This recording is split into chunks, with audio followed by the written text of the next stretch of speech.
Kita Wahyu pasal yang ke-22 ayat 18. Aku bersaksi kepada setiap orang yang mendengar perkataan-perkataan nubuat dari kitab ini. Jadi mendengar perkataan-perkataan nubuat dari kitab ini.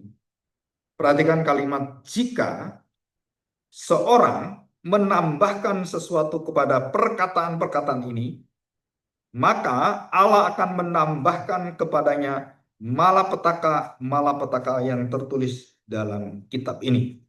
Ini yang pertama. Yang kedua, dan jikalau seorang mengurangkan sesuatu dari perkataan-perkataan dari kitab nubuat ini, maka Allah mengambil. Jadi kalau tadi malapetaka ditambahkan, Allah akan menambahkan kepadanya malapetaka. Dan di sini maka Allah akan mengambil bagiannya dari pohon kehidupan dan dari kota kudus, tanda petik Yerusalem, seperti yang tertulis di dalam kitab ini. Dan yang ke-20, ia memberi kesaksian tentang semuanya ini, berfirman, ya, aku segera datang, atau aku datang segera. Amin, datanglah Tuhan Yesus. Dan ini mewakili seluruh umat perjanjian, orang percaya, diwakili oleh Yohanes. Amin, datanglah Tuhan Yesus. Kasih karunia Tuhan Yesus menyertai kamu sekalian. Amin. Ya, kita akan membandingkan perkataan ini ada tidak di dalam perjanjian lama. Ya, kita lihat Ulangan pasal 4. Ulangan pasal 4 ayat yang kedua dan 12 ayat 32. Demikian. Janganlah kamu menambahi. Nah, ini ada bukan menambah saja, menambahi apa yang kuperintahkan kepadamu, dan janganlah kamu menguranginya. Dengan demikian kamu berpegang pada perintah Tuhan Allahmu yang kusampaikan selama-lamanya. Musa menasihati bangsa itu untuk memelihara hukum Allah, hukum Taurat. Dan kita lihat pasal 12. Dan ini semua berkaitan dengan Wahyu. Ayat yang ke-29 sampai dengan 31. Nah, saudara, kondisinya itu berada dalam kondisi bangsa Israel itu, jemaat pada saat itu dipimpin oleh Musa, mengalami satu goncangan tentang pengajaran. Ya. Jadi ada sesuatu yang mereka pertanyakan, mereka bandingkan dengan ajaran-ajaran yang ada di dunia luar, begitu banyak bangsa-bangsa Kanaan. Nah, di sini perikop ini mengatakan peringatan terhadap penyembahan berhala dan ibadah yang sesat. Jadi konteksnya dengan kitab Wahyu persis sama. Ya, banyak orang katakan apa sih bedanya gereja benar dan gereja yang tidak benar? Gereja sehat dan gereja sakit, gereja yang dikenal Tuhan dan gereja yang dibenci Tuhan. Surah itu di sini. Ya, kita bersyukur kita bisa bahas ini. Apabila Tuhan Allahmu telah melenyapkan dari hadapanmu bangsa-bangsa yang daerahnya kau masuki untuk mendudukinya, dan apabila engkau sudah menduduki daerahnya dan diam di negerinya, apa dampaknya? Kalau sesuatu daerah itu yang bukan daerah steril, daerah penyembahan berhala, bangsa yang kejam, bangsa Kanaan, maka waktu bangsa Israel masuk ke dalamnya, ada sesuatu yang berbahaya yang akan menular dan menghinggapi mereka. Ayat yang ke-30. Maka hati-hatilah supaya engkau jangan kena jerat. Jadi saudara itu, sekeliling kita itu, baik kebudayaan dan apapun, itu menjadi jerat yang dipakai oleh tanda petik kuasa kegelapan untuk mengikat kita. Apapun, saudara. Dan ini berkaitan dengan bangsa Israel yang dipimpin oleh Musa. Musa mengingatkan. Jadi kamu jangan sampai kamu kena jerat dan mengikuti mereka setelah mereka dipunahkan dari hadapan. Kalau bangsa yang kejam itu dipunahkan, kamu jangan tiru-tiru cara-cara mereka. Kalau kamu tiru-tiru, kamu juga dipunahkan. Dan ini diperingati oleh Yohanes, Rasul Yohanes di dalam akhir dari kitab Wahyu. Jadi jangan pernah engkau mempermainkan dan mengawinkan, mencampurkan firman Tuhan dengan seluruh kebiasaan yang ada. Dan itu terjadi dengan gereja Katolik, gereja-gereja yang lain, dan semua mencampurkan itu dengan tradisi-tradisi, dengan hikmat-hikmat manusia, dengan banyak cara-cara manusia yang ditoleransi dan dikompromikan serta diterima. Padahal ini sudah diperingati. Tapi namanya manusia, bangsa Israel sudah masuk tanah Kanaan, mau tidak mau ketularan juga. Dan kita ini bergaul, pasti kita akan mengikuti mereka. Nggak mungkin nggak. Kita hidup di dunia. Dan nafas kita semuanya, budaya ini semuanya, dan bahasa, dan semakin hari kita lihat bahasa itu semakin nggak sopan, semakin apa ya, semakin menyakitkan, menyelekiti lah, gitu kan. Kalau ngomong satu sama lain itu, ya dulu kalau seorang anak ngomong ke orang tuanya, nggak enak sedikit. Saudara, saya kalau ngomong salah, itu telinga itu jadi sasaran papa saya. Begitu ngomongin tentang mama saya gitu ya, terus saya itu marah dengan mama saya. Papa saya langsung berdiri, telinga langsung cetes gitu. Nggak ngomong, nggak apapun. Dan itu tangannya papa saya itu bukan tangan yang enteng. Ya. Dia orangnya tinggi, jadi tekanannya tuh langsung merah. Terus kita tanya, apa yang salah dengan saya? Ngomong kasar saja, cetes. Anak sekarang, aduh, boro-boro. Mata lo di mana? Papanya, mamanya, ibunya, emaknya. Diolok-olok, saudara. Di akhir zaman ini, saudara itu tambah hari, kesopanan, keramataman itu tambah lama, tambah hilang. Ya, kita harus tahu. Perhatikan, saudara. Maka hati-hatilah supaya jangan engkau kena jerat dan mengikuti mereka setelah mereka dipunahkan dari hadapanmu, dan supaya jangan engkau apa, saudara? Menanya-nanya, bertanya-tanya tentang Allah mereka, ingin tahu tentang Allah mereka. Ya kenapa sih agama itu baik? Saya ingin belajar agama itu. Imannya kok baik? Oh, orang-orang itu, aduh, bagus sekali. Saya ingin. Jangan pernah kamu bertanya-tanya, cari-cari tahu. Kenapa? Karena kamu punya Allah yang lebih dari segalanya. Pikiran kita kepingin tahu, dipancing keluar, kemudian kita masuk jeratnya, kita dimabukkan, dan kita hilang. Ya, di sini dikatakan, bagaimana bangsa-bangsa ini beribadah kepada Allah mereka. Aku pun mau berlaku begitu. Jangan engkau berbuat seperti itu terhadap Tuhan alam. Sebab segala sesuatu yang menjadi kekejian bagi Tuhan, apa yang dibencinya, itulah yang akan dilakukan bagi mereka, bagi alam mereka. Bahkan anak-anaknya laki-laki dan anak-anaknya perempuan dibakar. Menunjukkan bahwa saya menyayangi anak-anaknya diminta oleh dewanya. Dan karena cinta pada dewanya, anaknya dikorbankan, dibakar, kemudian baik itu biasanya perempuan dulu, terus laki-laki. Dan apakah ini tidak terjadi pada bangsa Israel? Terjadi, saudara. Terjadi, saudara. Ya, oke, kita lihat ini. Jangan kau berbuat seperti itu ya. Itu adalah kekejian yang dibenci oleh Tuhan. Dan dikatakan ini bahkan anak-anaknya laki-laki dan anak-anaknya perempuan dibakar mereka dengan api bagi Allah mereka. Segala yang kuperintahkan kepadamu haruslah kamu lakukan dengan setia. Janganlah engkau menambahinya dan mengurangi. Apa maksudnya? Dan ini diulangi oleh Rasul Yohanes di kitabnya yang terakhir. Sebagai peringatan bahwa Allah tidak main-main dengan dosa yang mendatangkan murka kebencian dan dikatakan dosa kekejian. Nah, kita perlu nanti hari Sabtu membahas tentang bermacam-macam dosa. Menghujat Allah, kekejian, dosa yang kemudian bisa diampuni, tidak bisa diampuni, sengaja tidak sengaja. Saudara kita mungkin perlu membahas ini. Ya. Oke, kita kembali pada Wahyu pasal 22. Pada ayat yang ke-18. Saudara perhatikan, setiap orang yang mendengar perkataan-perkataan nubuat dari kitab ini, karena saudara sudah mendengarnya, maka saudara bertanggung jawab untuk memegang dan untuk mematuhinya. Karena sudah mendengar.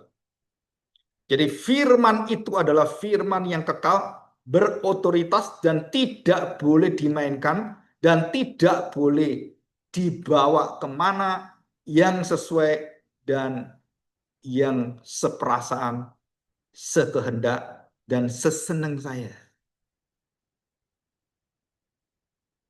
Saudara, Rasul Yohanes waktu ditanya oleh beberapa pemimpin-pemimpin termasuk pemimpin Romawi, itu ada sejarah dalam sejarah gereja.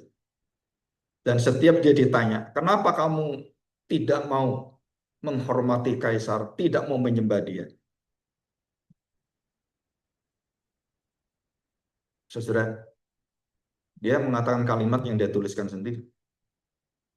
Tidak ada orang yang bisa aku sembah sebagai Tuhan, kecuali Tuhan Yesus. Dan tidak ada orang yang pernah berjasa menolong dan menyelamatkan saya.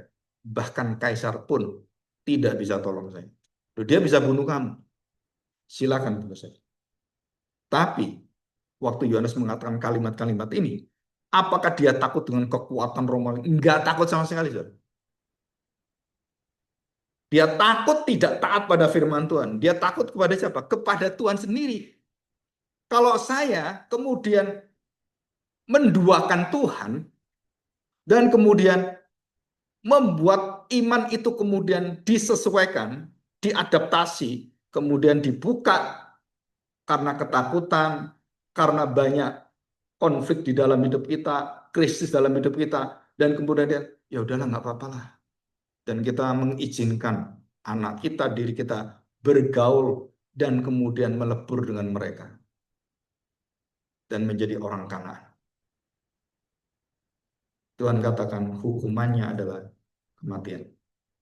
Hukumannya adalah kamu dilempar oleh Tuhan.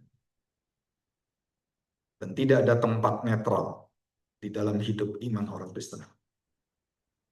Kalau saya ikut Yesus, tidak boleh. Ya ikut Yesus iya, tapi kan ya saya masih ingat dengan papa saya masih ada mama saya. Gimana papa mama saya yang sudah mati bisa dengar firman Tuhan? Terus dia cari-cari cara gimana supaya papanya bisa dengar firman Tuhan supaya diselamatkan. Ada gereja aliran menginjili orang mati. Wah, cocok ini. Kenapa? Karena saya ingin orang tua saya masuk surga. Dan masuklah ke sana.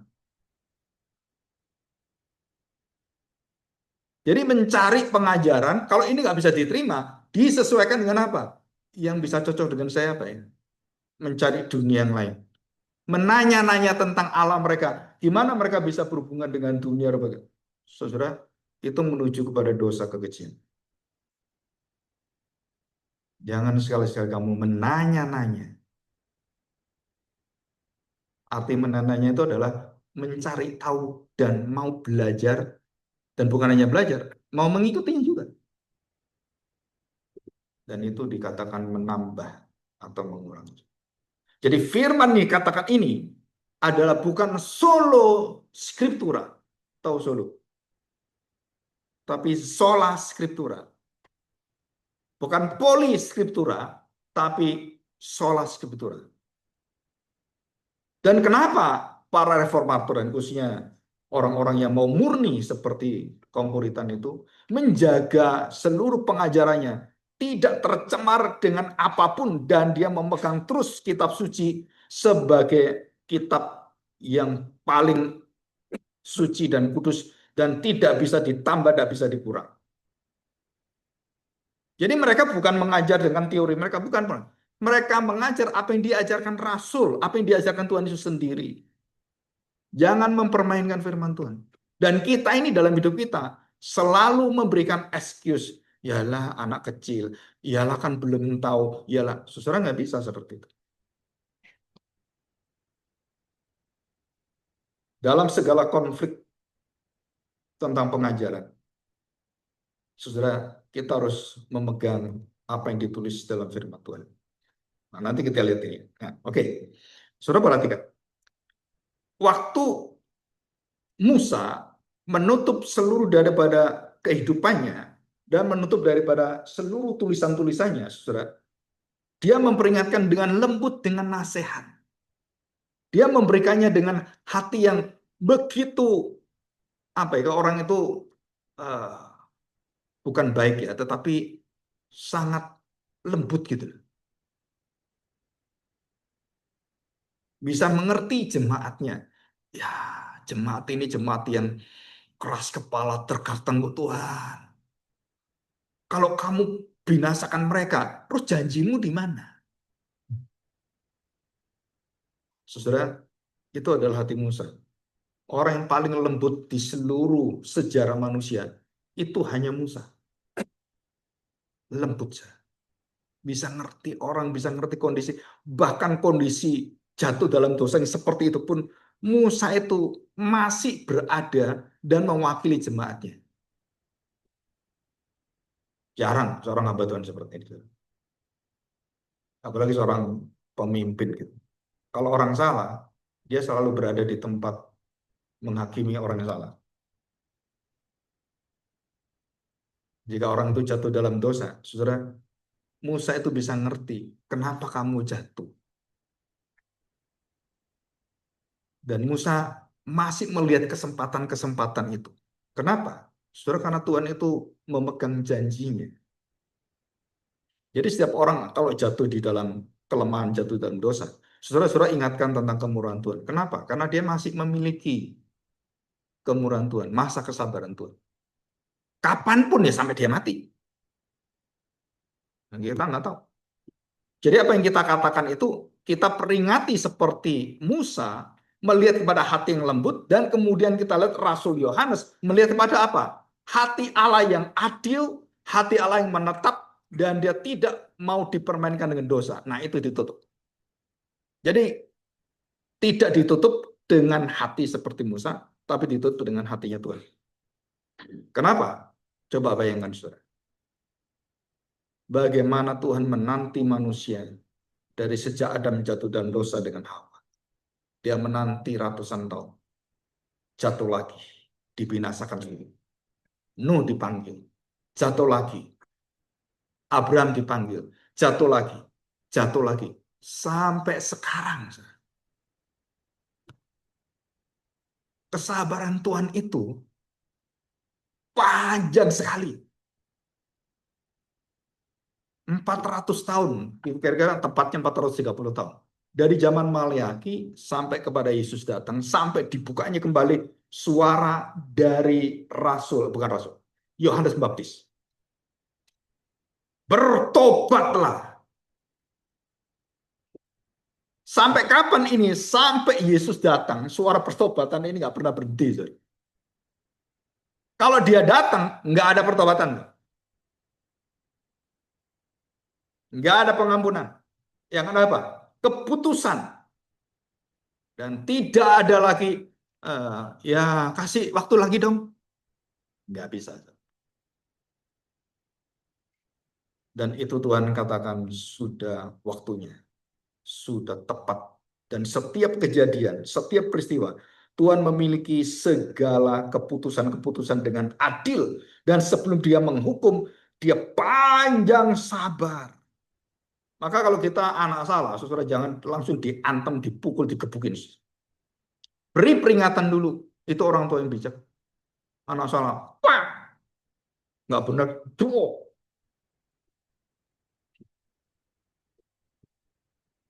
Saya pernah lihat waktu saya berteman SMP gitu.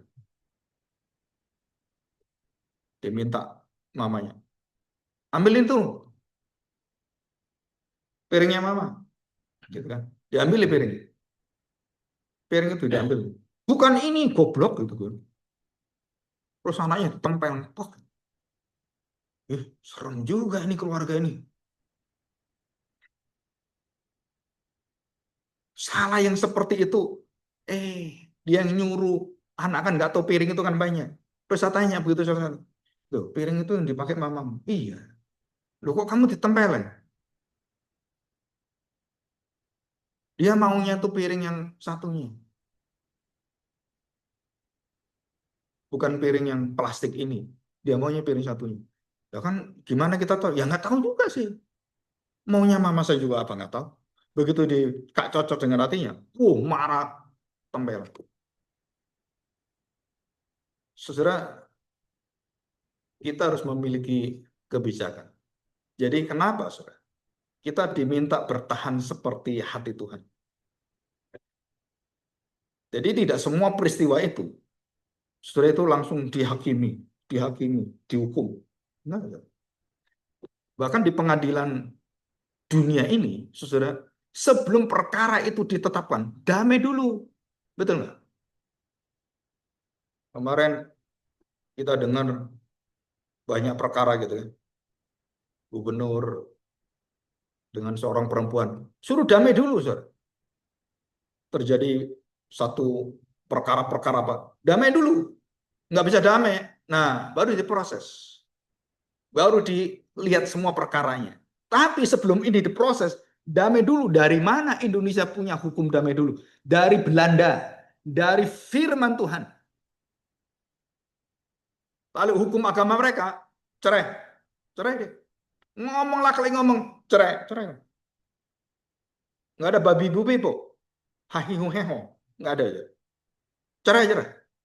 Dalam kekristenan, nggak bisa seperti itu, Sir. Kenapa? Karena engkau harus tahu kondisi manusia yang seperti itu. Apalagi kita sendiri sama kondisinya. Kita bukan orang yang sempurna. Nah, saudara, di sini kita melihat bahwa firman itu harus menjadi pegangan, ukuran, dan absolut mutlak, tidak bisa diganggu gugat, dan itu menjadi pegangan kita. Kalau Tuhan katakan bahwa Tuhan menciptakan laki dan perempuan, dan kemudian Tuhan mengatakan tidak boleh ada memisahkan laki-laki dan perempuan, saudara, itu adalah ketetapan Tuhan. Kita pegang. Firman itu jelas. Nah, karena manusia itu jatuh dalam dosa, barulah Tuhan memberikan izin yang eksepsional. Untuk apa? Untuk menangani hati seperti ini. Tetapi sebelum keputusan ini, saudara diminta damai dulu. Seberapa jauh? Ya sekuatmu. Minta penyertaan Tuhan sampai tuntas. Nah, kalau sudah satunya tidak menurut, seorang anak tidak menurut orang tua, saudara, itu artinya apa? Kamu dianggap sebagai orang yang mati dalam rohani. Dan itu seperti engkau memecah dan memutuskan menyangkali perjanjian Tuhan. Itu pikiran para reformator dan kaum puritan. Jadi kalau seorang anak atau pasangan suami istri tidak mau berdamai, kamu dianggap mati oleh Tuhan dan kamu bukan anak Tuhan. Seperti itu. Jadi bukan soal kasus siapa, bukan. Barang siapa yang berinisiatif untuk memutuskan itu, engkau melawan Tuhan. Dan itu jelas dalam Alkitab. Baru kalau nggak bisa, urusannya apa? Nah, baru ada hukum yang diberikan Tuhan secara etis dan semuanya. Dan dengan tanggung jawabnya aja. Tapi prinsipnya perkataan-perkataan ini tidak boleh ditambah, tidak boleh kurang. Nah, itu yang diajarkan yaitu, Pak, nggak boleh, ya gimana Pak kalau ada ini, gimana nanti kalau ya suaminya mabuk kemudian kemplang istrinya, terus kalau sampai mati gimana Pak? Saudara, itu semua adalah hal-hal yang exception. Tapi saudara harus mengajarkan yang mutlak, yang tegas, yang dikatakan Alkitab. Kenapa? Itu melindungi kita untuk jatuh dalam perkara-perkara seperti itu. Ya. Oke, kita lihat ini ya. Saudara perhatikan, jika seorang menambahkan sesuatu pada perkataan-perkataan ini, kita belajar menambahkan. Karena ini berbentuk kitab apokaliptis, saudara. Arti menambahkan itu bukan menambahkan ya seperti makanan ditambah gitu kan. Bukan, saudara. Ini adalah sesuatu yang bersifat meracuni, merusak, dan mendestruksi. Jadi apa menambah? Saudara, kita belajar. Dari kata epitemi, dari kata epitemi. Ya. Apa arti epitemi? Secara literalnya dan secara makna dalam kehidupan bangsa Israel, Saudara, menempelkan sesuatu kepada yang sudah ada atau menyisipkan, ya, atau menitipkan, titip anak saya ya supaya diterima.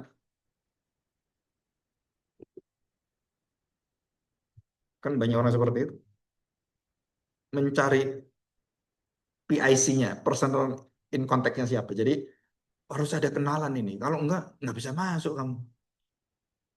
Apalagi kamu bodoh kayak gini, nggak bisa. Jadi akhirnya yang bodoh-bodoh masuk ke dalam pekerjaan yang harusnya menangani orang-orang yang bagus, dan karena susuk menyusup, sisip menyisip ini, pemerintahnya rusak semua. Kenapa? Tidak berkapasitas, tidak mengikuti seleksi yang ada, tidak mendengarkan prinsip-prinsip perkataan-perkataan firman Tuhan. Hancur. Yang hancur apa? Negara. Di situ. Jadi dikatakan menyisipkan, menempelkan, itu arti kata menambah itu adalah, dan saudara ada yang lebih arti ke arah spiritual. Menempatkan di atas atau membebankan. Dan ini Paulus yang sering berbicara. Jadi bukan sekedar kita salah ngerti, salah tafsir, atau kesalahan tanda petik pemberontakan penafsiran hermeneutik, bukan. Tapi ini ada niat yang dari dalam hati itu sudah menyeleksi firman Tuhan yang saya senang, saya terima. Yang nggak saya senang, kalau nggak ada, tak tambahin. Supaya diterima oleh jemaat, diterima oleh dunia, maka orang Kristen itu harus bergaul dengan dunia. Harus bisa membuka diri. Imannya terus bisa diencerkan. Dewan gereja dunia hancur itu karena ini. Ini bukan gereja biasa, Dewan gereja dunia. World Churches Council itu hancur, saudara. Waktu didirikan penuh dengan rohani spiritual teologi yang tinggi sekali. Penyatuan gereja, satu iman, satu Tuhan. Begitu polarisasi, terus kemudian pluralisme masuk, mulai kendor. Tahun berapa mulai kendor? Sekitar tahun 60. Dan sekarang menerima LGBT dan lain-lain semuanya diterima semuanya. Begitu kamu tolak, tidak memegang itu, begitu kamu buka kesempatan itu, dan disisipkan, dimasukkan, disusupkan, saudara, runtuhlah yang dipegang ini. Jadi tidak menjadi teladan. Bukan saya lebih hebat dari Dewan Gereja Dunia. Mereka profesor-profesor teolog-teolog yang luar biasa. Tetapi saya memegang firman Tuhan. Nggak peduli kamu teolog, profesor, yang nyosor-nyosor itu. Nggak peduli saya. Firman Tuhan saya pegang. Saya orang kecil sederhana. Saya pegang firman Tuhan. Itu lebih dikenal Tuhan daripada mereka yang menyisip-nyisipkan, yang memperluas, dan kemudian yang supaya bisa diterima. Wah, firman Tuhan gereja ini sulit diterima. Nah, itu enak gereja itu. Kenapa? Wah, kita bisa terima, Pak. Waktu saya di Jakarta, menurut saya, aduh Pak, berat Pak. Kenapa? Kita khotbah eksposisi dari atas sampai bawah, protes semua. Untung di sini nggak ada protes. Dan saya beritakan betapa beratnya membangun satu gereja yang otoritas Alkitab itu. Eksposisi diganti motivasi. Eksposisi diganti apa? Saudara, bagaimana seorang suami supaya dicintai istrinya? Ada resepnya. Say I love you 7 times. I love you. Nanti siang I love you 7 kali I love you. Itu akan membuat telinga istri kita itu, aduh, enak sekali. Dan laki-laki kalau datang istri dapat tips. Dia pakai firman Tuhan, tapi menyisipkan kondisi dunia dan masuk dalam firman Tuhan. Kalau suami datang itu, kamu harus berias secantik mungkin. Dan kemudian kata-katamu itu harus lembut. Halo suamiku, kamu ganteng tuh. Suamimu waktu capek-capek lihat kamu, waduh langsung hatinya luluh katanya. Duit berapa dikasih semua? Tujuannya duit. Sudah firman Tuhan diganti dengan apa? Diganti dengan pola-pola bagaimana dunia itu menyenangi dunia. Ibadah yang enak itu ya, kalau anak-anak muda, Pak, ibadah gereja kayak HKBP, GKI, itu ibadah hikmat yang nggak nikmat katanya. Terus mau gimana? Pak, semangat. Kita anak-anak muda. Terus gimana? Boleh nggak Pak? Kita pakai lagu. Lagu apa? Lagu Kristen. Lagu rap. Kayak orang-orang Afrika itu. Yesusku luar biasa. Yang orang GKI yang lama. Ini kemana gereja ini? Ayo bangkit semuanya. Biasa duduk suruh bangkit. Angkat tangan. Menari-nari. Suruh nari-nari. Bapak-bapak. Ayo nari-nari gitu. Puter-puter. Jemaat yang sudah biasa menetap itu. Suruh puter. Ya diam aja. Tapi anak-anak muda. Wah bersemangat luar biasa. Kurang puas. Kurang puas. Panggil Celine Dion. Kurang puas kan? Suara orang gereja jelek-jelek. Ini Natalan. Wah kita ingin menikmati Natal. Celine Dion. Kalau perlu Rihanna. Agnes Mo. Panggil semua. Nyanyi di gereja kita. Waduh orang banyak datang.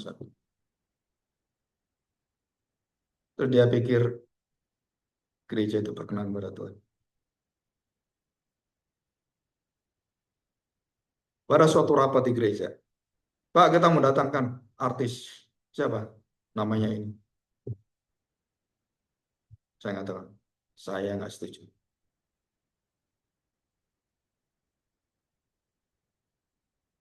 Seorang penatua ngomong gitu. Saya katakan, saya tidak setuju. Sampai kapanpun saya nggak setuju.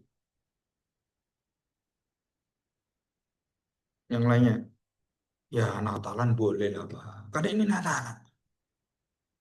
Hamba Tuhan yang lainnya mulai membuka hati. Terus gimana Putri? Saya tidak setuju. Mau jalankan? Silakan. Dan tidak ada kuncinya. Dan sekarang apa dampaknya? Nggak ada apa-apa dampaknya. Uang banyak. Apa dampaknya? Kerusakan di dalam. Santa Claus. Waktu itu mau diadain Santa Claus. Saya katakan tidak ada dalam Alkitab. Tidak boleh. Untung sholat minggu turut. Tapi ada yang maksain. Dua guru maksain. Wah, Pak kan seperti gereja lain, Pak. Jadi, urusan gereja lain. Gitu. Tidak boleh ya tidak boleh. Jangan tambahin apapun. Saudara pikir saudara gampang nerapkan seperti itu. Oh, resikonya banyak. Tapi yang namanya hamba firman, hamba kebenaran, engkau tidak bisa mengatakan yang nggak benar. Yang harus ngomong ini nggak boleh ya nggak boleh. Terus di lobi dia ngomong-ngomong diajak makan gimana Pak? Ya ini kan jemaatnya nggak boleh, nggak boleh nggak. Kenapa Sir? Karena itu otoritas firman Tuhan.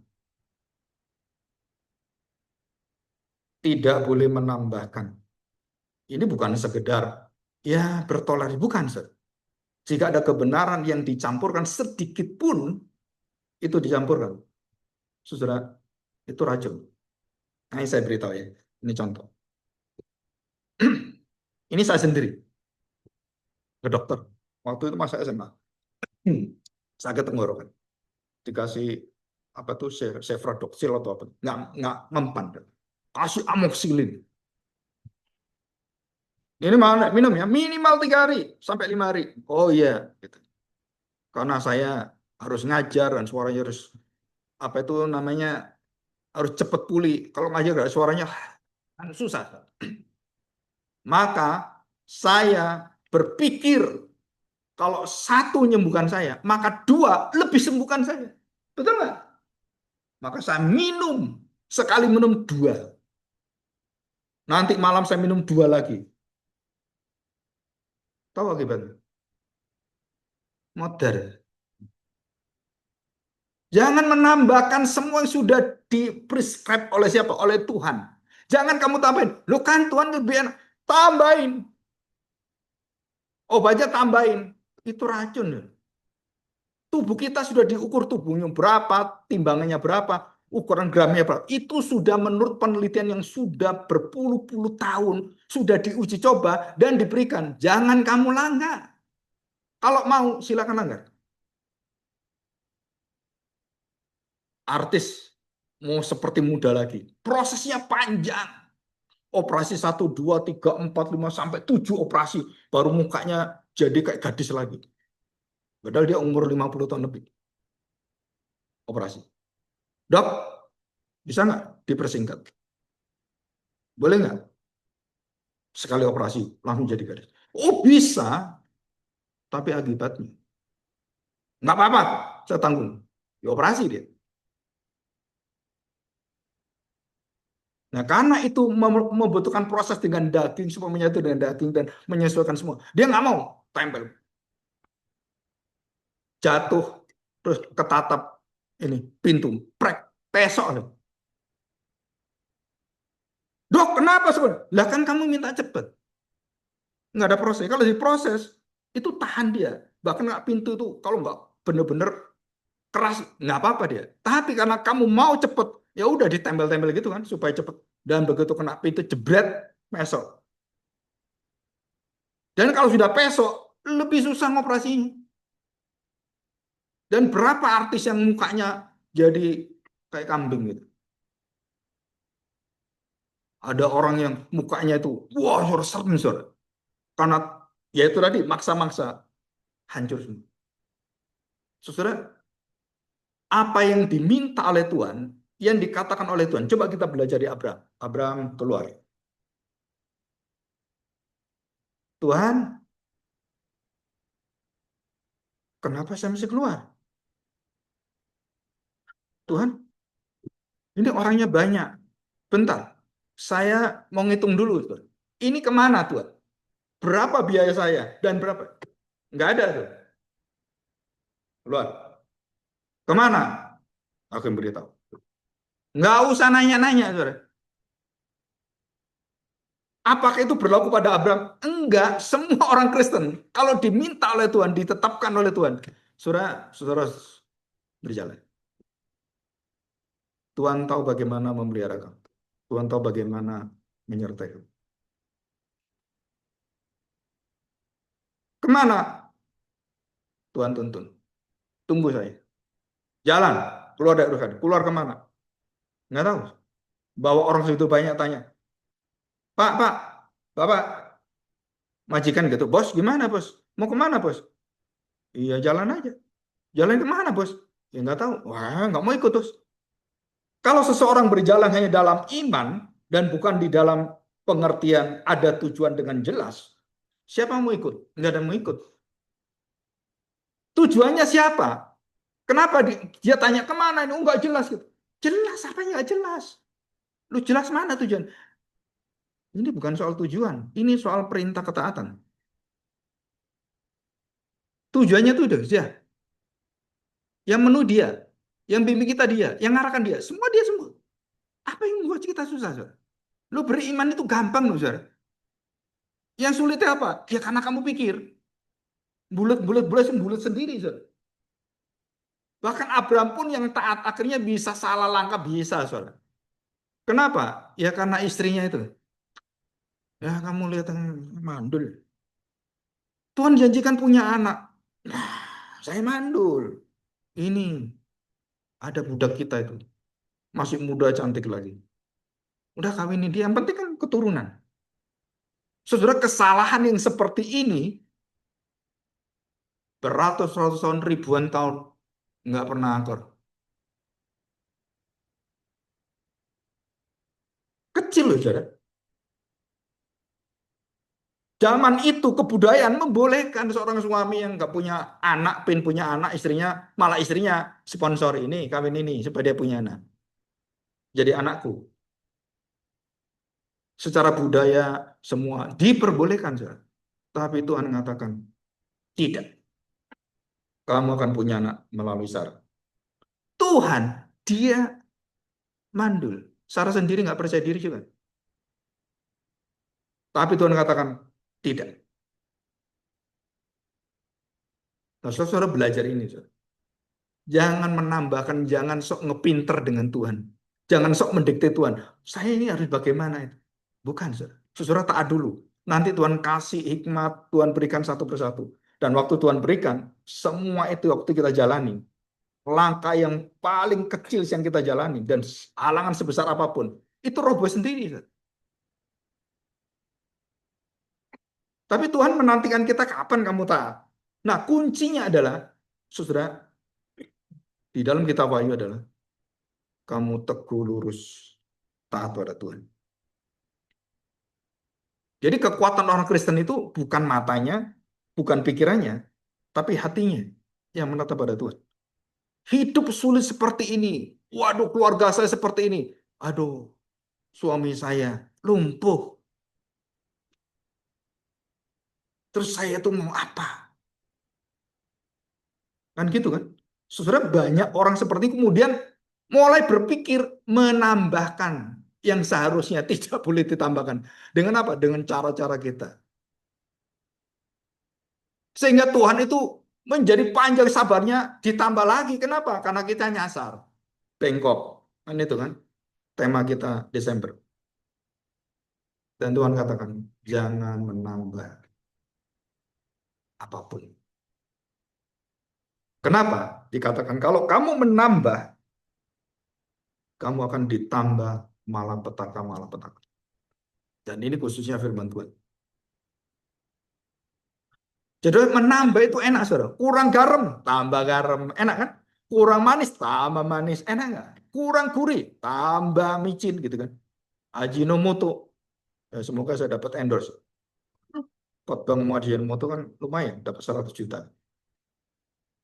Dan ditambahkanlah bumbu-bumbu semua. Kenapa? Karena manusia tuh ingin lebih.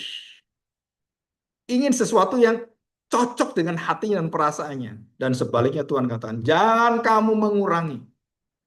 Kalau kamu mengurangi, kamu menambah, itu malah petaka-petaka. Kamu mengurangi, oh ini berat, saudara. Dikatakan di sini, Allah akan mengambil bagiannya, bagianmu, dari pohon kehidupan dan dari kota kudus. Ditarik, saya. Loh, mengurangi. Ngajar di diskon. Zaman diskon kan. Saudara, ada satu gereja di Solo. Pak, nanti khotbahnya jangan seperti kebaktian pertama ya. Kenapa? Aduh, Bapak ngomong soal neraka itu ngeri saya. Banyak yang ngomong, aduh, kalau bisa itu khotbah yang kasih gitu loh. Jangan ngomong murka lah, neraka. Jangan. Loh, ini konteksnya memang ada konteks tentang murka Allah. Ya Pak, sesuaikan dengan jemaat. Kebaktian dua, saya lebih keras. Hambatan yang mendengarnya matanya melotot terus. Ini dia ngomongin suruh lembut, tambah keras deh. Betapa degilnya hati manusia. Dan kemudian tentang neraka, diskon. Kalau ngomong ini jangan ngomong neraka. Terus kemudian di sini saya tuliskan banyak hal. Kalau kita tahu, saudara, mengurangi itu. Yang pertama, tentang murka Allah, neraka, dan jangan mengkhotbahkan pertobatan lagi. Jangan khotbah tentang kutukan di dalam perjanjian lama. Saya tanya, seluruh kitab Wahyu isinya apa? 7 cawan maut, betul kan? 7 malapetaka. Kan itu kan? Terus kita nggak boleh beritakan kitab Wahyu. Jangan.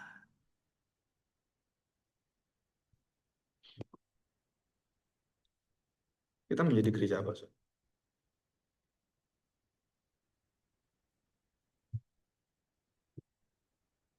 Saudara, akhir zaman ini bukan sesuatu yang mudah dan bahkan berat sekali. Semakin kita dalam kebenaran, telinga orang itu semakin sulit terima.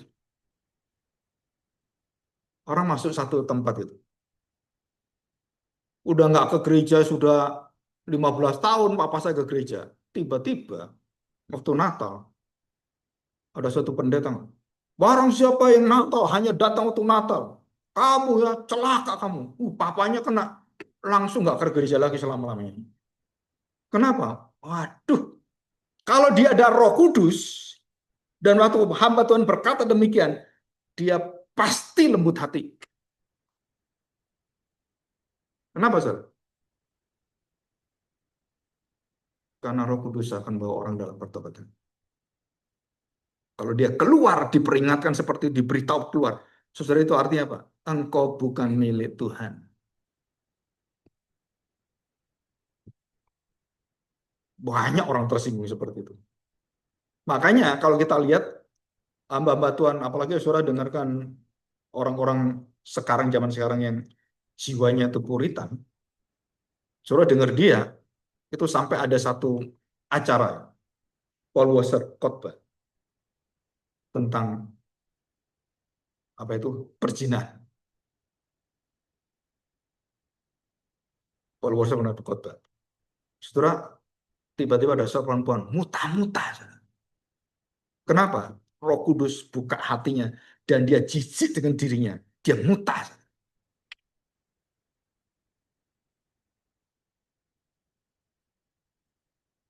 Jadi dosa itu kalau sudah dibuka, saudara, diri kita sendiri nggak bisa terima diri kita sendiri.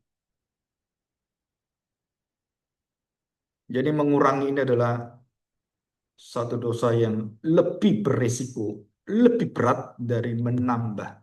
Kenapa? Karena bagian kehidupan, bagian daripada surga itu diambil, saudara.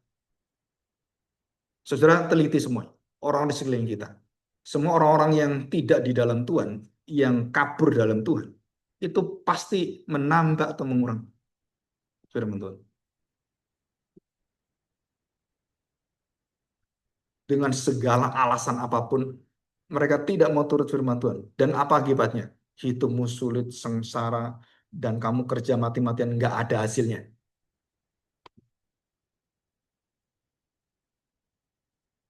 Kan aneh, Saudara. Orang lain dagang ini, supaya saya nggak bisa.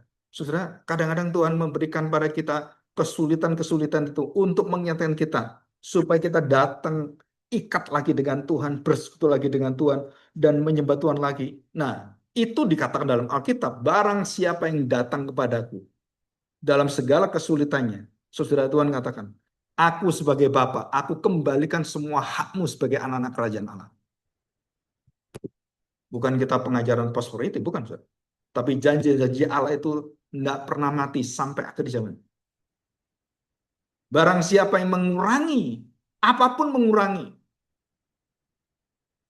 secara rohani di hadapan Tuhan, saudara, kita harus tahu ada resikonya. Ada hukum tabur tuai.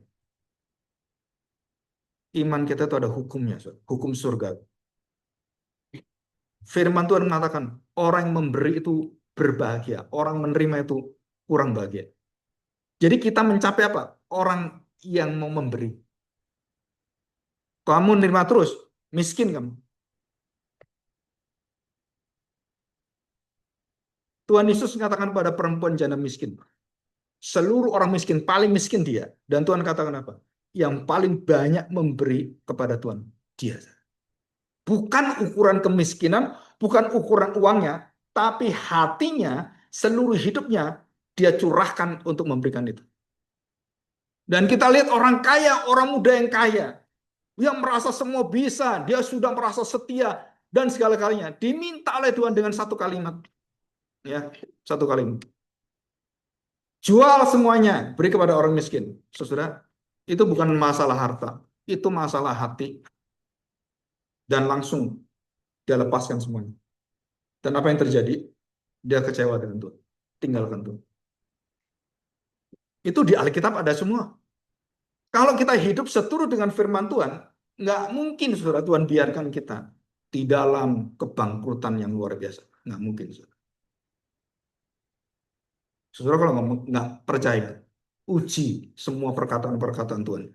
Malaikat berkata, Pak, ujilah Tuhan, dan kau akan tahu apa pekerjaan Tuhan itu sebenarnya. Semakin kau menahan, kau semakin berkurang. Semakin kau memberi, kau semakin diberkati. Itu hukum surga. Saya mau pergi kemana? Ini nanti saya ke Tulungagung. Ada perayaan di sini. Saudara, dipikir-pikir ke sana bagaimana semuanya. Terus tanya, gimana Pak? Bisa nggak hari Jumat sekalian saya ke Jogja? Pak, acaranya hari Kamis. Waduh, hari Kamis panjang lagi kan? Terus bagaimana? Pak, mau datang nggak? Saya katakan, saya secara hati, secara iman, saya mau datang. Tapi secara kondisi, kayaknya nggak bisa ke sana. Tapi saya harus taat dengan Tuhan. Saya harus datang. Gimana caranya? Ya seperti Abraham, seperti semuanya. Ya nanti aja sering pada. Pada hari hanya nggak ada. Ya baru saya telepon. Nggak ada semua. Saya nggak bisa ke sana. Tapi secara iman saya datang. Pak, pastikan datang Pak ya. Kenapa? Ini kumpul ke seluruh hamba Tuhan soalnya. Ya, amin. Dihitung secara ekonomi, secara sistem keuangan. Nggak masuk, saudara. Nggak masuk. Tapi Tuhan melihat hati yang taat itu kita jalani, saudara. Pintu-pintu surga itu akan dibuka oleh Tuhan. Dan saya ngalamin ini bukan satu kali, puluhan kali. Bukan satu dua kali, puluhan kali. Dan sering kali waktu saya mau ke China, ditanya Pak Roni, Pak gimana? Udah beli tiket? Belum. Waduh, nanti naik nih tiketnya. Ya, tunggu aja. Terus saya dipanggil satu persekutuan di Jalan Soka yang punya butik itu. Pak, kita lagi pembicaranya lagi nggak bisa. Pak, aku bisa gantiin nggak? Ya, saya bisa. Dan di sana dulu. Tiba-tiba satu ibu itu tanya pada saya, Pak, Bapak penginjilan kemana? Oh iya, Bu. Harusnya minggu depan ini saya ke China. Oh, ke China. Terus tanya, terus bagaimana? Tiketnya udah ada yang udah beli belum? Saya sambil tertawa malu-malu sedikit. Belum, Bu. Selesai ibadah. Pak Hong, tiketnya saya harus pulang pergi.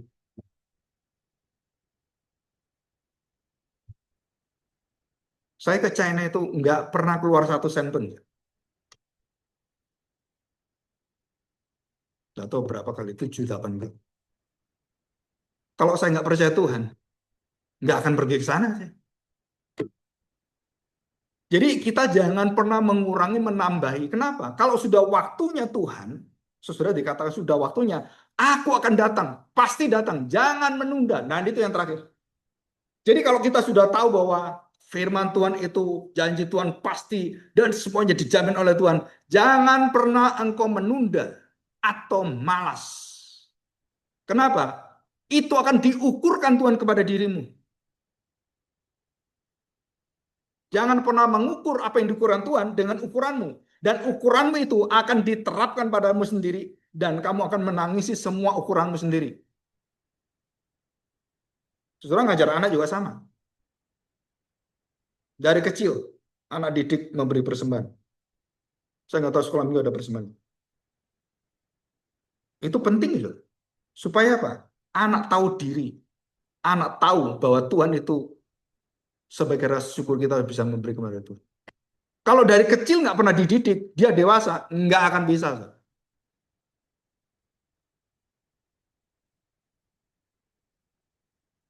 Ke gereja nggak pernah persembahan. Ya udah nanti aja.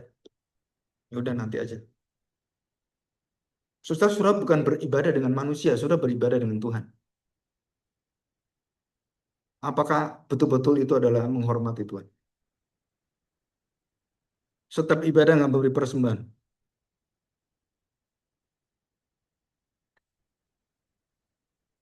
Pak, ada kiris, kirim kiris. Udah tanggung jawabnya udah selesai. Dan itu bukan diteliti lagi seberapa banyak kamu memberi pada Tuhan. Kan ukurannya kita kan janda miskin. Kalau kita setiap kita ngasih persembahan, kita lihat janda miskin, tangan kita gemeter, saudara. Kenapa? Benar nggak saya beri? Bagaimana dengan perhatian saya? Bagaimana dengan tenaga saya? Bagaimana dengan seluruh talenta saya? Apa saya berikan pada Tuhan?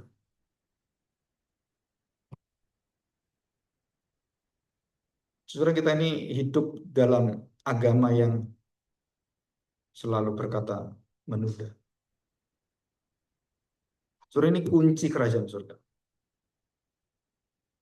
Saya percaya seorang yang sungguh-sungguh percaya dan dia terapkan hidup yang benar walaupun dalam kesulitan dan dia sulit sekali tapi dia tetap jalankan itu. Saudara, ujungnya adalah dia penuh dengan penderitaan, penuh dengan tangisan. Ujungnya dia akan melihat sukacita dan bersorak-sorai. Itu Alkitab berikan pada kita. Ada satu majelis tanya pada saya, saudara ini praktis sekali, ya Pak Agung, saya ditegur itu. Siapa negur kamu? Ibu itu tegur saya. Kenapa ditegur? Saya ngasih, alasan dia nggak ada uang. Biasa dia ngasih 50.000, kadang 100 gitu kan. Pas dia ngasih nggak ada uang, ngasih 5.000 jatuh. Uang 5.000 itu jatuh. Dan ibu tuh lihat, langsung ibu mengatakan, majelis ngasih 5.000, saya aja 10.000. Malu nggak? Waduh, aku saya ditegur, Pak. Lah kenapa kamu? Ya saya memang nggak bawa uang. Memang dia nggak bawa uang, saudara. Jadi waktu dia memberikan 5.000 itu, pas dilihat oleh jemaatnya, dan jemaat lihat, lah kak saya 10.000, kamu kok 5.000. Kenapa kamu suruh jemaat, majekin jemaat, ayo nyumbang ini, nyumbang. Lah kamu nyumbang segitu. Semua nampar muka kita, saudara.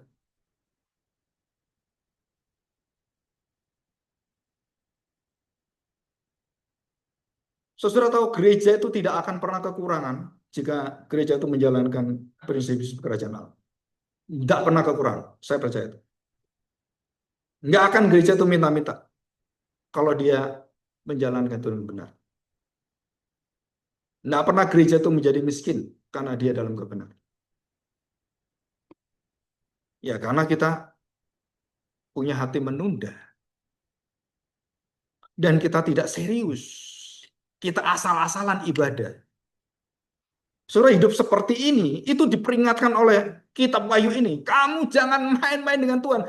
Yang kamu sembah, yang kamu layani, yang kamu melihat kamu itu waktu ibadah itu siapa? Tuhan sendiri. Saya masih mending ngomong gini, saudara. Kalau Tuhan nanti ngomong, binasalah kamu. Nggak ada kesempatan. Betul nggak? Bayangkan seorang majelis yang kaya, yang punya banyak hal, kemudian waktu dia berikan itu jatuh dan dilihat oleh jemaahnya. Terus jemaahnya mengukur itu dengan dirinya. Loh saya segini, kamu segini. Loh kamu orang kaya, orang seperti itu. Saya orang miskin, saya nggak punya apa. Saya kasih 10.000 itu pun, waduh, itu saya ngirit ke gereja jalan. Kamu naik mobil, naik Mercy, semuanya. Ngasih 5.000. Saudara ini bukan soal ukuran, soal hati. Dan waktu ditegur seperti itu, terus dia berkomitmen. Nah, untung bertobat ini ya. Berkomitmen apa? Pak, saya harus siapkan persembahan sebelum saya ke gereja. Waduh, puji Tuhan. Saudara, apakah saudara sebagai orang tua mempersiapkan persembahan Tuhan? Gereja jam 12. Saudara siapkan anak. Kamu udah siapkan persembahan nggak semua? Itu tanggung jawab rohani kita. Ya, tunda aja. Ya, nggak pernah anakmu jadi dewasa, bertumbuh dalam rohani. Kenapa? Yang kamu yang matikan sendiri anakmu. Kamu bunuh rohani anakmu. Kenapa? Dengan malas menunda. Ya, nggak apa-apa lah. Banyak hal yang bisa kita lihat. Kenapa hal ini menjadi penting dan di titik akhir dari kitab Wahyu itu dan seluruh perjanjian lama perjanjian baru ditutup dengan peringatan ini. Kalbar mengatakan kalimat ini. Dosa yang paling berat yang betul-betul mematikan adalah dalam bahasa anak sekarang apa? Mager. Tahu mager? Malas gerak. Kalbat mengatakan apa? Surah keengganan atau kemalasan yang paling halus. Ketemu dengan seorang, aduh ini teman saya. Kalau saya ngomong firman Tuhan hatinya tersinggung. Saya tunda aja lah. Ah, ini suami saya, ini istri saya. Wah dia dalam kesalahan. Ah, saya tunda aja. Dan itulah yang mematikan. Dan saudara tahu dosa Adam, dosa Hawa. Dalam konteks ini apa? Katanya. Adam mengatakan pada istri, Tuhan berkata, jangan makan buah itu. Betul kan? Saya tanya. Terus Hawa datang. Apa yang dikatakan Hawa? Tuhan ngajar saya bahwa itu nggak boleh dimakan. Terus apa? Ditafsirkan sendiri saja. Nggak boleh dipegang. Nggak boleh diraba. Saudara saya bukan anti feminin ya. Bukan. Dalam intuitif seorang perempuan, itu seringkali seorang perempuan itu berpikir positif, akhirnya jadi mencelakakan. Dan itu ditambahkan, dilihat, diraba, diterawang, itu untuk uang palsu, uang asli ya, untuk menguji kan. Nah, waktu dia diuji oleh, dicoba oleh iblis, dia menambahkan itu. Kenapa? Karena tiap hari dia liatin semua, saudara. Terus liatin, oh ini yang nggak boleh, oh ini nggak boleh. Lama-lama yang nggak boleh itu kok kepingin saya ya. Kenapa? Karena tiap hari dilihat. Jadi iblis itu waktu menggoda, yang dosa siapa? Bukan iblis, yang dosa kamu. Kenapa? Karena kamu buka pintu hatimu. Yang dilarang engkau lihat sekali. Dilarang kau lihat, dilarang. Kamu melarang anak, jangan gini ya sekali. Terus kamu ngomong lagi satu. 20, 10 kali ngomong 2 kali, pasti dilanggar. Percaya saya. Jangan pacaran dengan dia. Dia tidak beriman seperti kita. Dia hanya berteman. Karena kita khawatir kan, ibu kan. Kan mama sudah ngomong, ibu udah ngomong, jangan pacaran dengan dia. 2 kali. Anaknya ngerti mah, ngomong lagi 2 kali. 10 kali mama ngomong itu, jadi dia. Kenapa? Karena kita membuka hati, omongan-omongan kita itu jadi musuh. Dan temannya, ya nggak apa-apa lah kok mamamu nggak terima, ya saya terima. Dengar lakinya dia. Kenapa? Mama nyemprot-nyemprot terus ininya. Aduh halus. Kena dia. Seperti Hawa sama. Saudara. Engkau membuka hati dan kemudian membuka pintu itu. Jatuh. Begitu Hawa mengatakan kalimat menambah firman Tuhan, langsung tahu iblis. Dan bukan hanya dia bukan mengincar Hawa, bukan saudara. Iblis mengincar siapa? Tahu? Adam. Iblis mengincar Adam. Dan Adam pun mendengarkan itu, tidak mengatakan apa-apa dan semua larang dilanggar dengan kalimat-kalimat. Adam juga membiarkan. Dan bukannya membiarkan, dia menyetujui dan dia memakannya.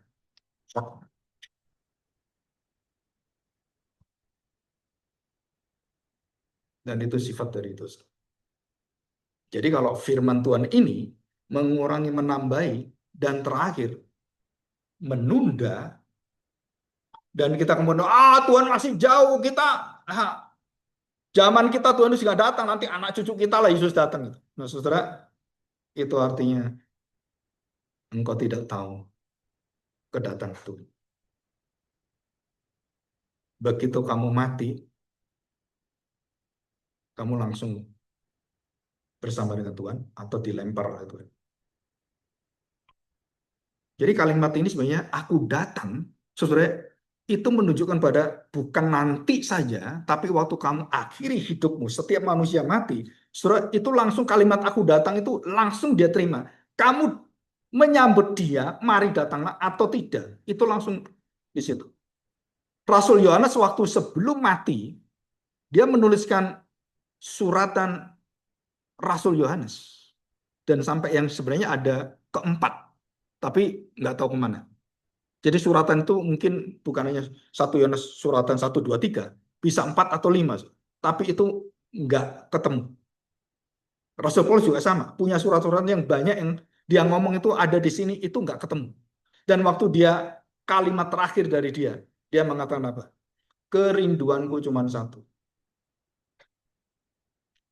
Aku mau dia datang.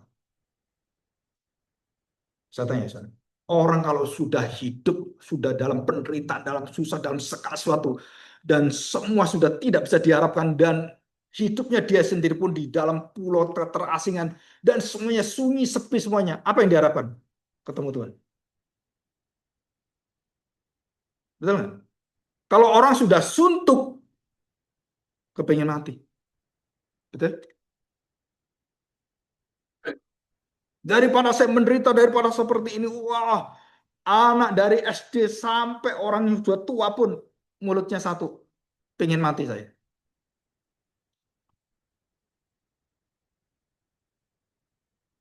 Dan Rasul Yohanes memberitahu bagaimana kita mati dengan bahagia. Dengarkan perkataan-perkataan ini, jangan menambah, jangan mengurang, dan jangan pernah menunda pertobatan. Ya, dan itulah titik pemberitaan Rasul Yohanes. Jangan pernah menunda. Aduh, papa saya baru mati. Saya harus ngurus banyak. Boleh nggak? Tuhan katakan, yang mati ngurus orang mati. Jangan pernah tunda. Dan itu prinsip pengajaran perumpamaan kerajaan Allah. Perempuan-perempuan bijaksana dan bodoh, apa mereka kemudian membawa minyak itu? Mereka berpikir, oh nanti ada yang nolongin saya, oh nanti ada ini, nanti ada ini. No, kamu harus disiapkan. Begitu habis minyaknya, tidak ada harapan, mati kamu semua. Dan itulah perasaan kita. Kita tanya, minyak itu ada nggak dalam hidup kita? Minyak itu melambangkan sukacita penyertaan Roh Kudus. Kalau itu tidak ada, saudara, kita meminta pada Dia supaya kita dapatkan itu semua. Ya, saya akan ceritakan satu ilustrasi. Sudah ada seorang tentara yang ditugaskan untuk mengamankan demonstrasi. Ya, dan dia dipesan jangan pernah mengisi dengan peluru sesungguhnya, besi atau timah, tapi isi peluru karet yang sudah dirancang. Ya. Dan kalau kamu terdesak, kamu bisa tembak, dar gitu kan.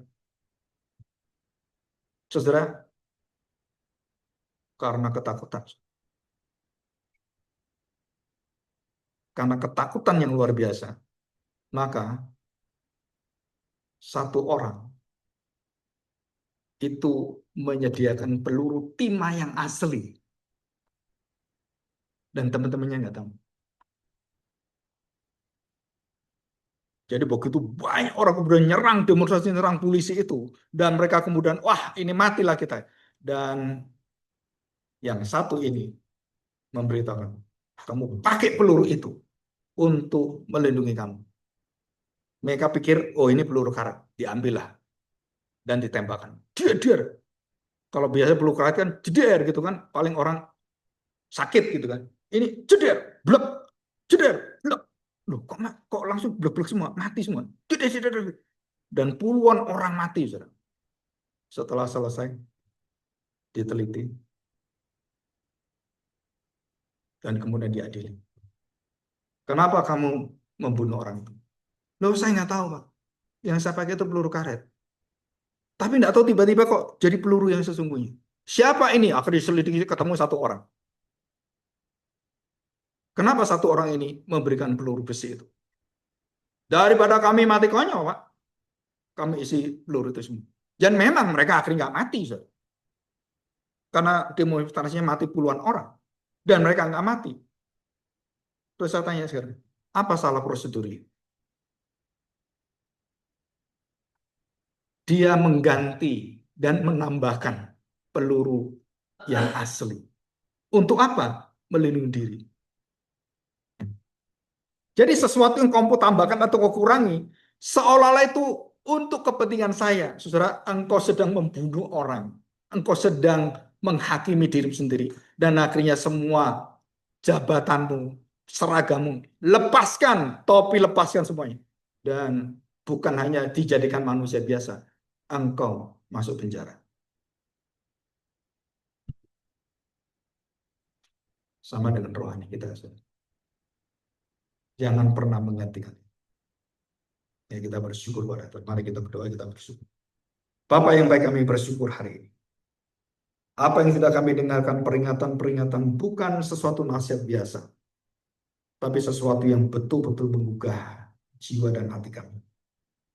Biarlah kami tidak bermain-main dengan hadirat Tuhan dalam seluruh hidup kami.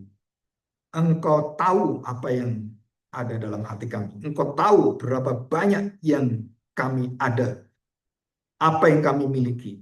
Dan biarlah kami sungguh-sungguh melihat karya Tuhan yang sangat ajaib.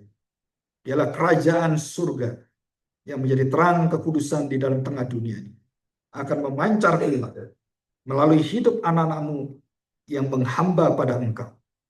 Dan kami percaya bahwa kami sebagai hamba, kami tidak memiliki apa yang harus kami miliki, karena semua dari Tuhan. Dan jika Tuhan perintahkan, maka Tuhan kami katakan amin. Dan jika Tuhan mau datang, kami tidak bisa mengatakan tunda dulu. Tuhan sebentar, saya masih belum menikah, saya masih belum berhasil. Dan Tuhan katakan, tidak ada lagi waktu yang akan ditunda. Dan inilah waktu yang sangat indah.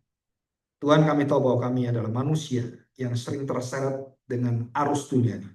Sukacita surgawi seringkali hilang karena kami tergoda menambah dan mengurangi atau menunda kebenaran-kebenaran firman Tuhan.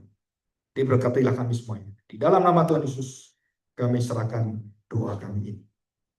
Amin. Saya serahkan.